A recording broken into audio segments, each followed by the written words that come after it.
ফিলিস্তিনের স্বাধীনতার পক্ষে আরও একটি জোরালো সমর্থন। যুক্তরাষ্ট্রে জাতিসংঘের উচ্চ পর্যায়ের সম্মেলনে দ্বিরাষ্ট্রের ধারণার পক্ষে এবার যুক্তরাজ্য, ফ্রান্স, ইউরোপিয়ান ইউনিয়ন, আরব লীগসহ ১৯ দেশ ও সংস্থা। একে বলা হচ্ছে নিউ ইয়র্ক ডিক্লারেশন।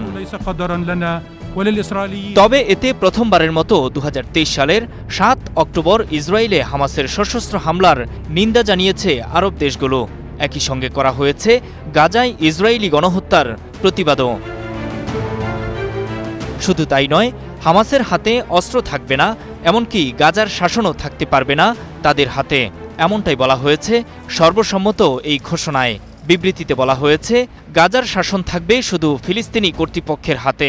ফিলিস্তিনি কর্তৃপক্ষের এক রাষ্ট্র, এক সরকার, এক আইন, এক অস্ত্র নীতিকেও স্বাগত জানিয়েছে ১৯ দেশ সংস্থা।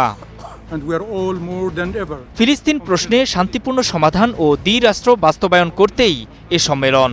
সৌদি আরব ও ফ্রান্সের যৌথ সভাপতিত্বে সম্মেলনে অনুমোদন পায় ৭ পৃষ্ঠার এ ঘোষণাপত্র।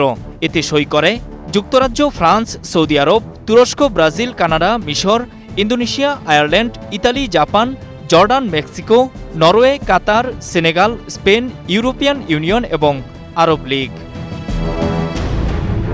সম্মেলনের পর এক বিবৃতিতে গাজায় ইসরায়েলের আগ্রাসন এখনই বন্ধের আহ্বান জানানো হয়েছে। একই সঙ্গে দুপক্ষকেই যুদ্ধবিরতি চুক্তিতে ফিরিয়ে আনতে মিশর, কাতার ও মার্কিন যুক্তরাষ্ট্রের প্রচেষ্টায় দেয়া হয়েছে সমর্থন।